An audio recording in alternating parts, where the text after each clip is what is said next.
Hi, I'm Jenna Gassner, and this is my final presentation on second language acquisition.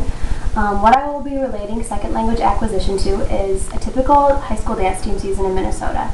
I was on the dance team in high school, so this really resonated with me, and I was really able to find a lot of connections.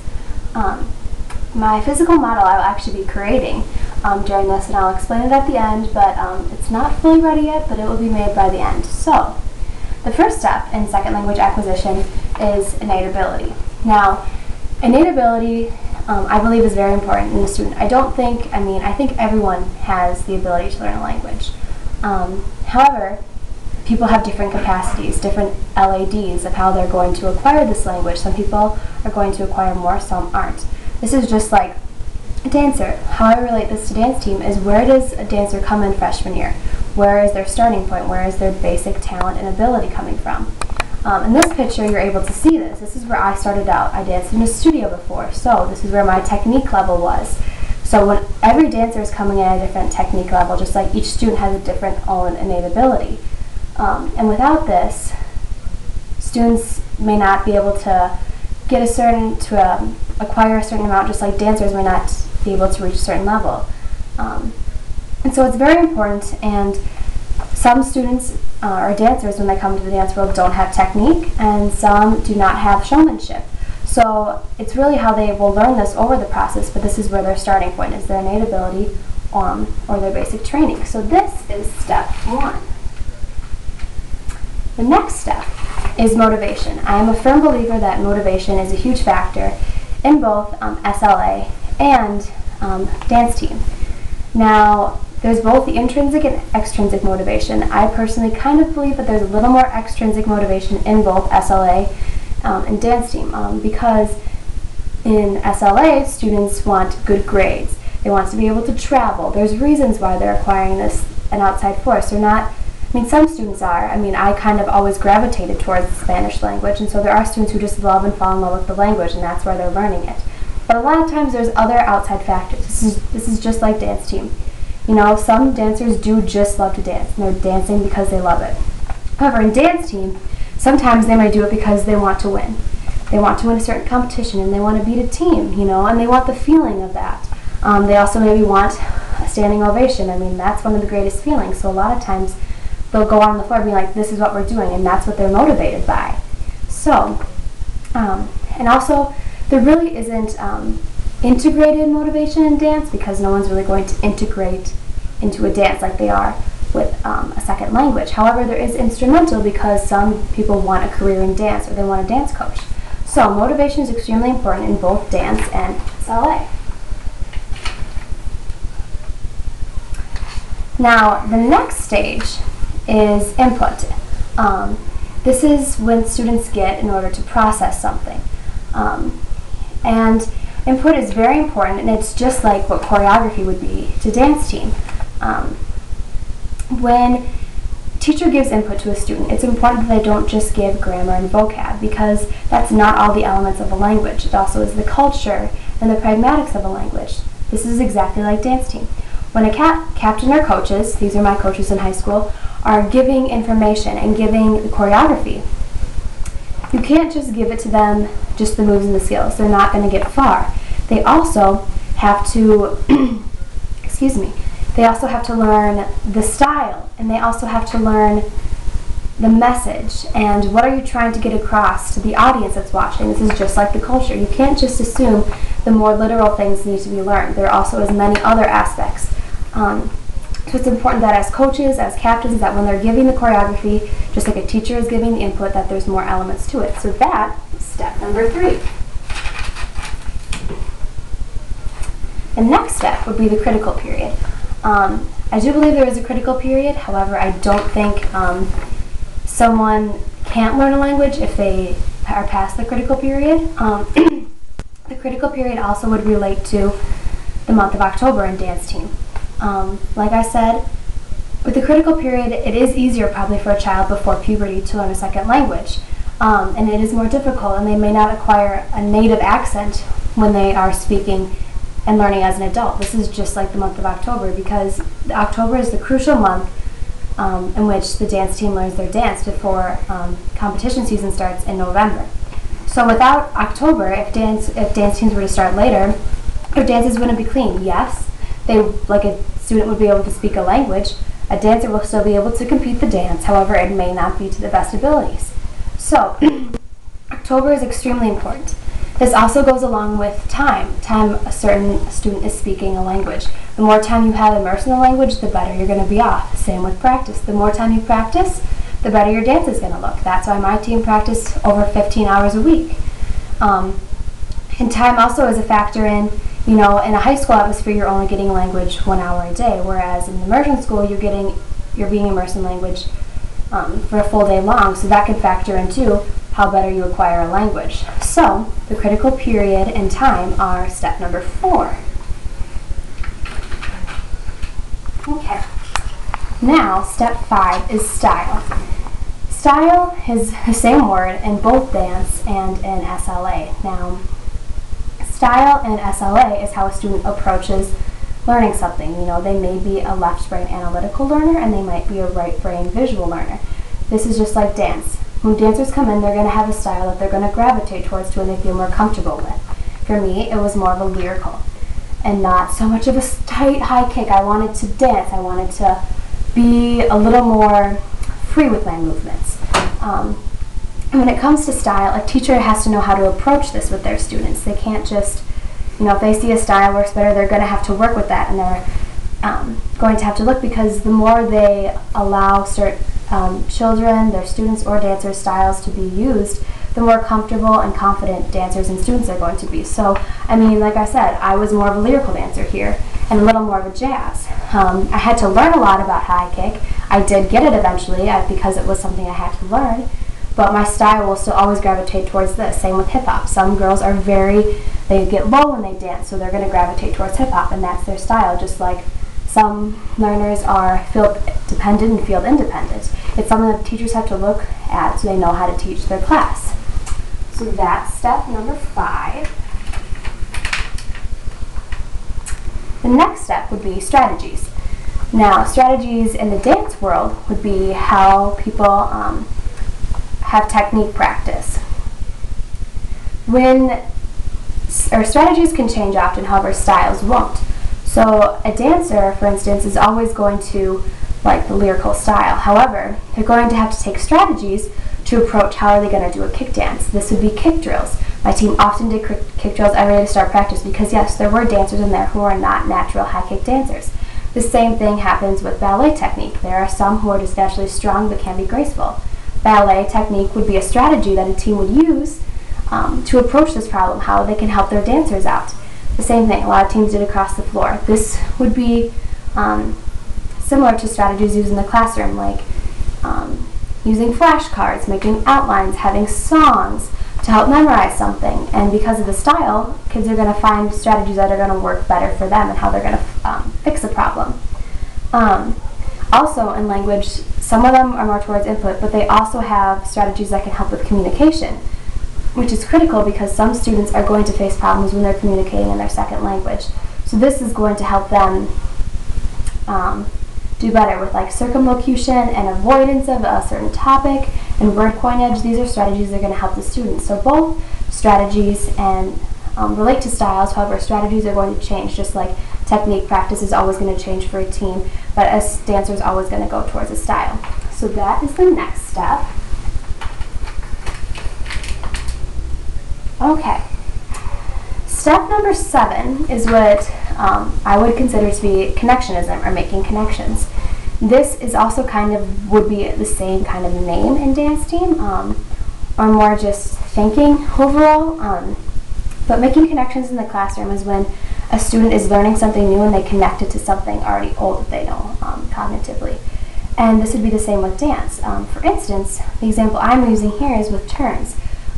Each year, teams are going to learn different new turn combinations and turn sets. However, they're going to use their past turning knowledge to help them.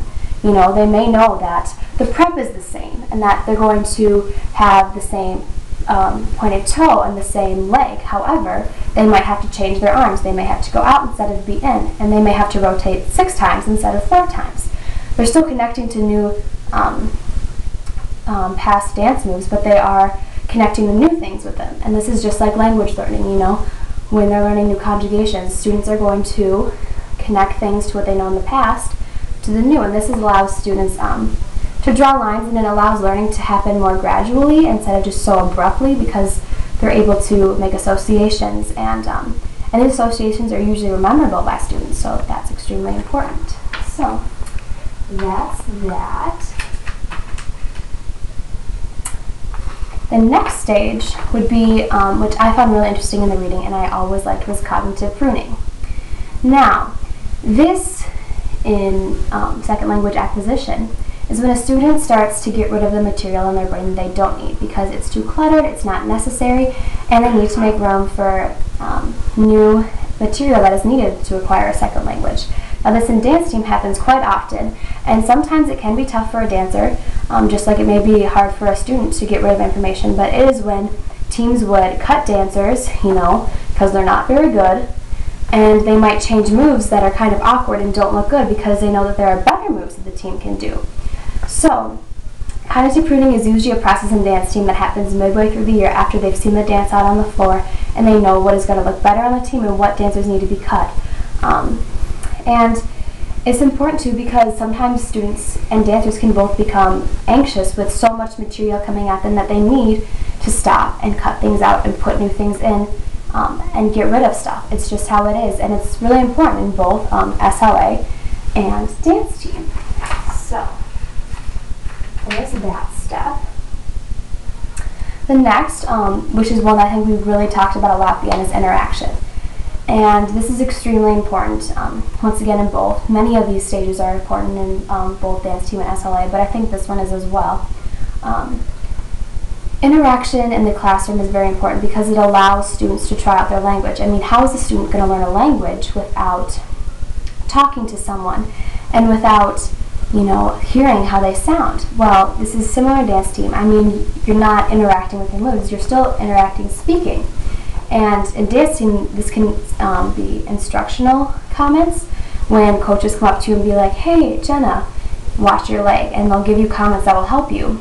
Or they can just be casual conversations, which are extremely important because this helps with team chemistry, which is no team is going to dance as one on the floor if they don't have team chemistry. Now in the classroom, there isn't more of really a classroom chemistry or anything like that, but yeah, and this would be team chemistry. We had a lot of pasta dinners, and we got together and we hung out, and me and the 3 other captains, we had a lot of time getting together, and you know, I got to know the coaches, and we had a lot of time together. But in the classroom, you can have instructional conversation to help bring a novice learner up to a certain level. You can have negotiation of reasoning, which I think is important because it allows people to have comprehension checks to make sure that students actually know and see if they are learning. And there also is interaction is important because it allows both teachers and students to hear what may be mistakes and errors in their language, and they can a teacher can see where the progress level is of their students and what they need to fix, and the students can hear themselves and hear what they need to fix as well. So interaction is really important, and that would be the next step of both dance and SLA. Now, the following step is probably one of my favorite things about dance team, and it would be nonverbal communication. Now that's what it is in SLA. In dance team, it would be called facials. Now, at SLA, nonverbal communication is important because as a second language learner, when people go off into a certain country and they're trying to speak, there are going to be things that the native speakers are going to be doing that may not be understandable, not speaking-wise, but body language-wise, or proxemics, or with touching people, that may be different about a certain language and how a culture goes about things. And it allows people to speak again without words. I mean, that's why it's nonverbal. And it's important that as teachers, they teach us in the early stage because it's just as important, once again, as grammar and vocab. This also goes along with dance team. Facials are a big thing that help portray the message. And so some dancers are going to be, you know, in a kick dance, they're going to be very excited. And in a hip-hop dance, you know, they're going to be sassy. Or in a lyrical dance, they might be sad because it's a sad song and they're going to be very emotional and even might bring people to tears, or they're going to be really, you know, look towards the future and, hopeful. This is important because as dancers, we're not speaking, telling a story on the floor. We're using our body movement. So it's important to use this non-verbal communication of the face and facials to allow to tell the message, just like how standing like this or getting close to someone while speaking a second language can give off communication as well. So that is that step.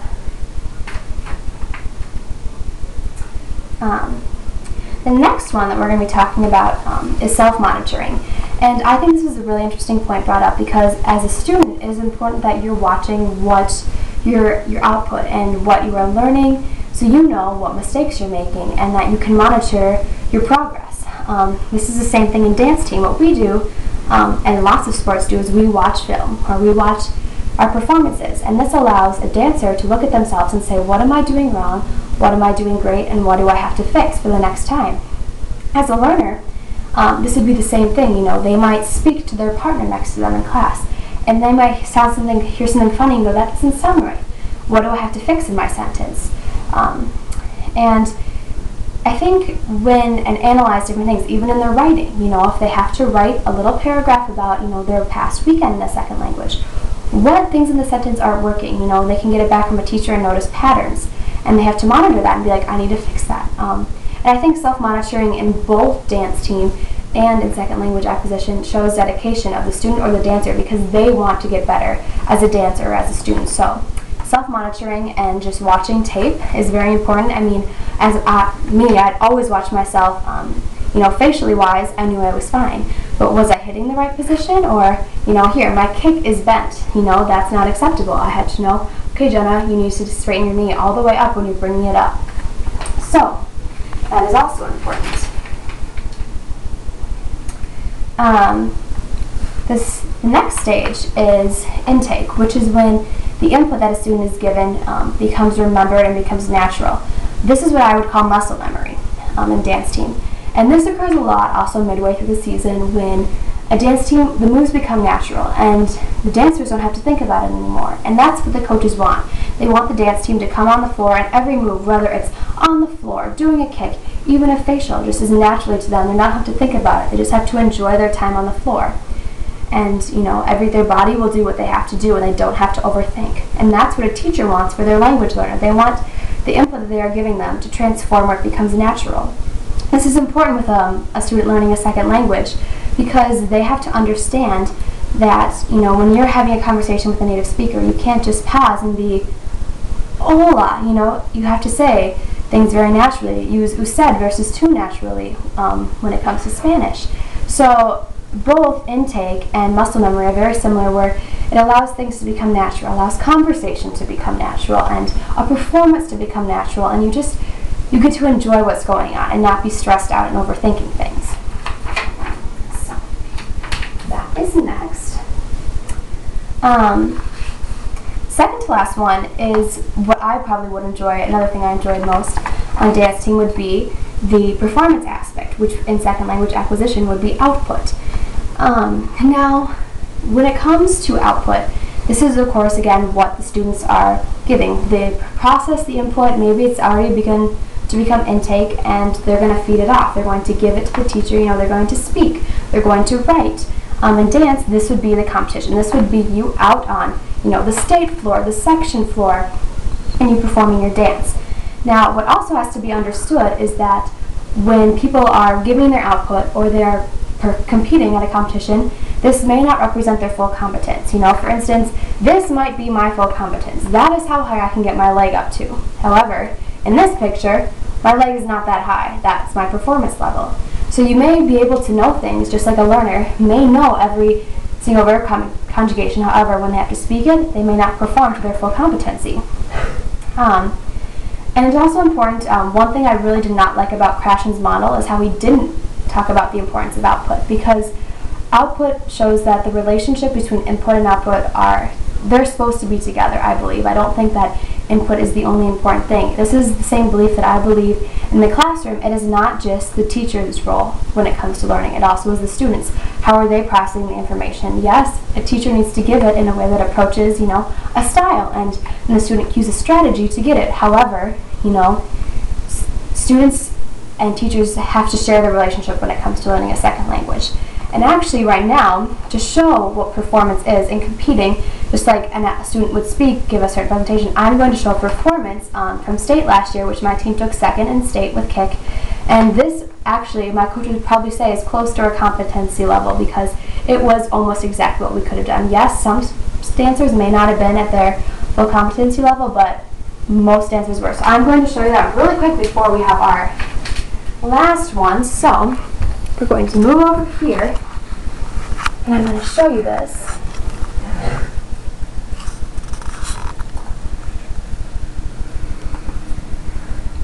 So this is state. This is the Target Center, and we took second. We tied for first, but lost the tiebreaker. And our song is Wedding Crashers.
Alright, to save on time, I'm not going to show you the full performance, just so I can get to our very last bit and the final step that I believe is in second language acquisition in dance team, and that is uptake. This is how the student will respond to feedback from the teacher, and this is exactly, in dance team, would be how the dance team reacts at the award ceremony. Now, I'm not going to lie, last year we had a lot of very happy reactions. I mean, I was always very excited to come awards, typically. Sometimes not so much. And however, in second language acquisition, it's not always going to be a happy response when a teacher gives feedback. You know, some kids are going to get upset, and that has to be understood as a teacher. So it is extremely important that teachers understand how to give feedback to certain students so they don't rub a student the wrong way and make a student not want to learn a second language. I mean, in dance team it can't really happen because you just have to take what the judges say. I mean, like I said, we had a lot of great reactions last year, and that's what you love to see. But in the classroom, you're going to have to understand that students are going to react differently. So, uptake and reaction at awards would be the last step of dance team and second language acquisition. Now, what I've created here is a collage. That's what my hope was to be. And the reason why I created this as my physical model is that I think the concept of second language acquisition is a collage in one's brain of knowledge and experience. You know, hopefully students get to study abroad and they have great experiences with teachers and get to understand cultures and try new food and everything. So it's a collage of knowledge and experience that's in one's brain. And yes, I mean, some people might lose it over time if they're not practicing it, but it should be this in one's brain. It needs to be a lot of you know, memories and sometimes frustrating moments when you didn't do well on a test. And that's what I also believe dance team was. When I look at this, I get really excited because I love to dance, and to me it's going to always be something that I have a passion for. And I think of all the times I learned a lot. I was not the best dancer coming on the team, and I also learned a lot about myself that I can do a lot, and it kind of showed me in language too. I can't be afraid to learn a second language, like I couldn't be afraid to compete on the state floor. So this is both a collage of memories and knowledge and things I'm never going to forget, just like I hope with my second language acquisition when I give it to my students someday, and I hope that they will always remember at least their experience with me as a teacher. So that is the end of my project. I hope you enjoyed second language acquisition in dance team, and I really enjoyed this course online. I would love to meet with you sometime in person because I really liked your lectures. And yeah, it's been a great course. So thanks. I'm Jenna Gassner. Bye-bye.